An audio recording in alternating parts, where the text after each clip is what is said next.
지난주 영남 지방을 무섭게 달궜던 폭염이 이제 방향을 꺾어서 수도권까지 덮쳤습니다. 조금 전 오전 11시를 기해서 서울 전역과 일부 수도권에 사상 처음으로 폭염 중대 경보가 발효됐는데요.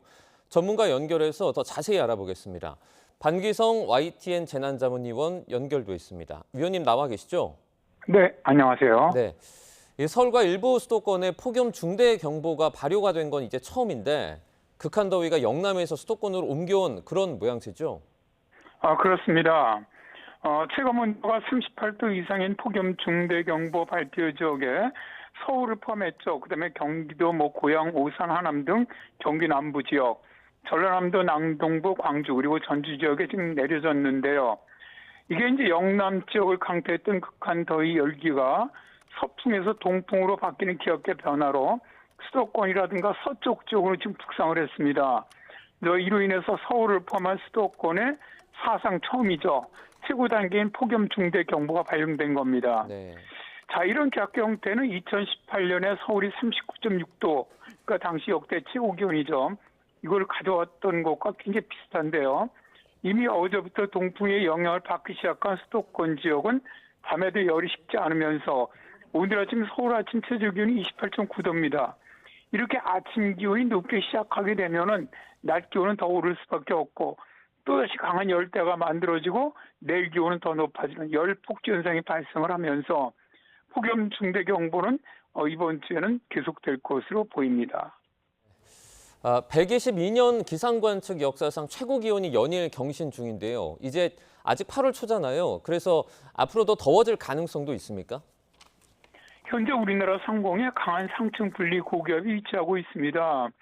이렇게 강한 고기압이 있을 경우 13호 태풍 돌핀이 우리나라 북상을 하지 못하고 고기압 가장자리를 지금 이동해 나가고 있거든요.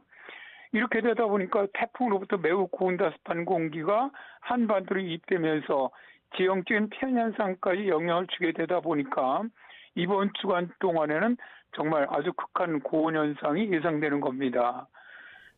딱 그러다 보니까 기상관측 사상 최고 기온이 이제 많은 지역에 경신 중에 있는데 서울 같은 경우도 무인자동 기상관측 장비 관측으로는 40도를 넘는 지역도 이번 주에 나올 것으로 보이고요. 다만 이제 태풍이 중국으로 들어가서 약화될 경우 우리나라 주변 지역들은 이제 좀 개편될 것으로 보입니다. 따라서 이번 주말부터 다음 주 사이에는 이제 오늘 내일부터는 기온은 좀 다소 떨어질 것으로 보입니다. 네, 이제 현재 폭염 최대 변수로 꼽히고 있는 게 13호 태풍 돌핀입니다. 더위를 그런데 식히기는커녕 오히려 폭염을 부채질할 거다 이런 우려도 나오고 있어요. 이게 이제 13호 태풍 돌핀이 중국 쪽으로 향해 나갈 경우 한반도에는 뜨겁고 습한 열기를 불어넣어요.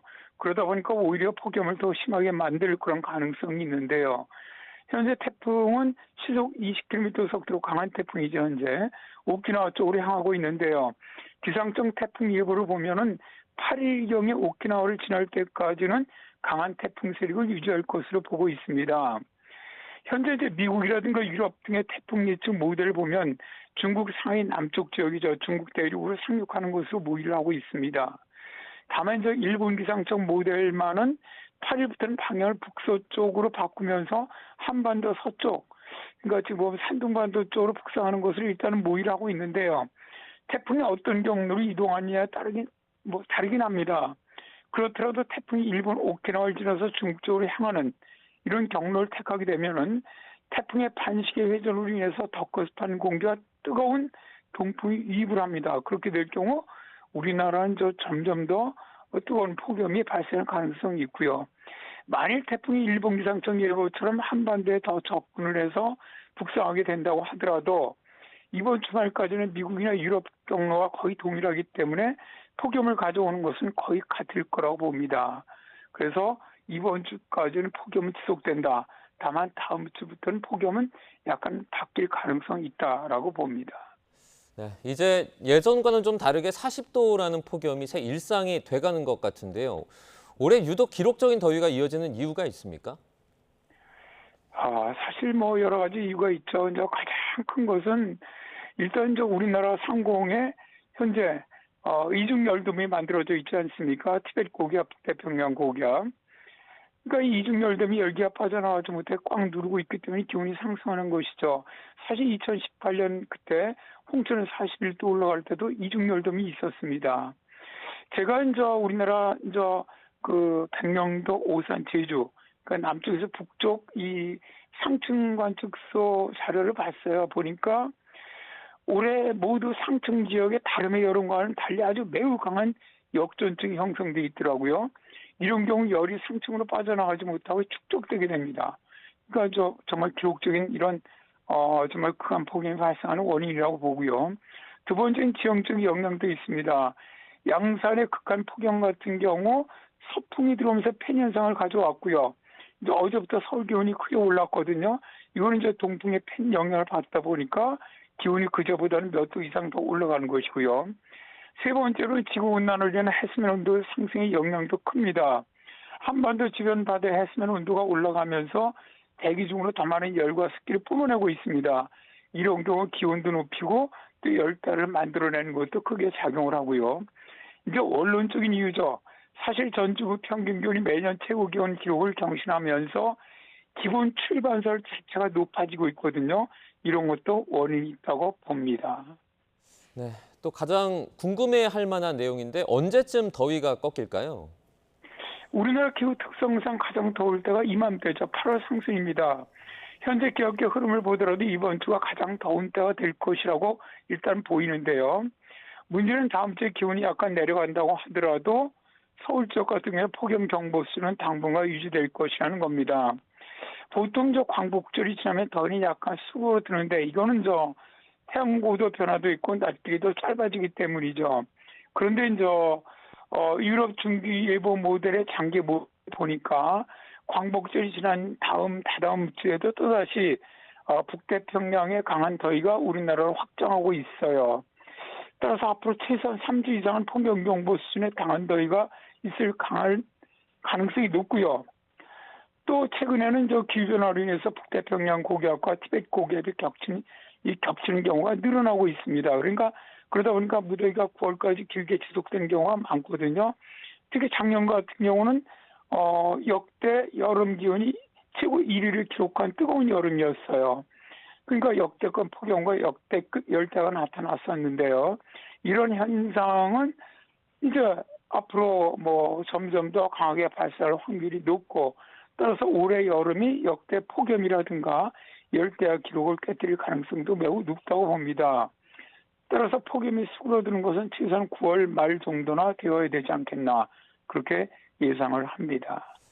네, 마지막으로 온열 질환자는 2,000명을 넘어섰습니다. 이런 날씨에 좀 어떻게 대응을 해야 하는지 행동 요령도 알려주시죠.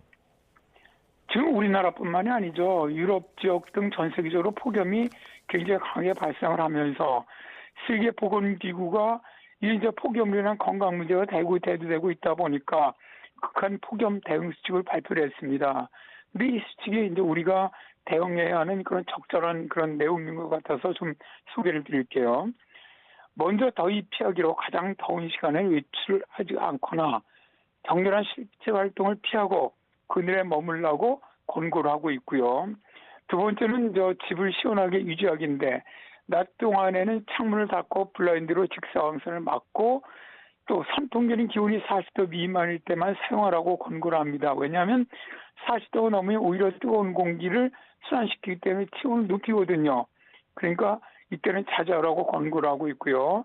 실제로 몸을 시원하게 하고 수분 유지하기가 있는데 젖은 천이나 물 스프레이, 젖은 가벼운 옷을 활용을 해서 체온을 낮추고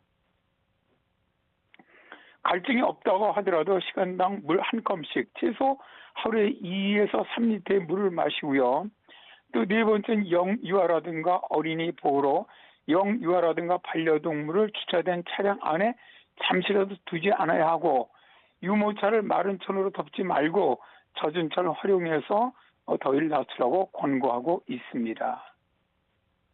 무더위 절대 가볍게 여기지 마시고 철저히 대비해서 피해 없도록 유의하시기 바랍니다. 방기성 YTN 재난자문위원과 함께했습니다. 위원님 오늘 고맙습니다. 네, 감사합니다.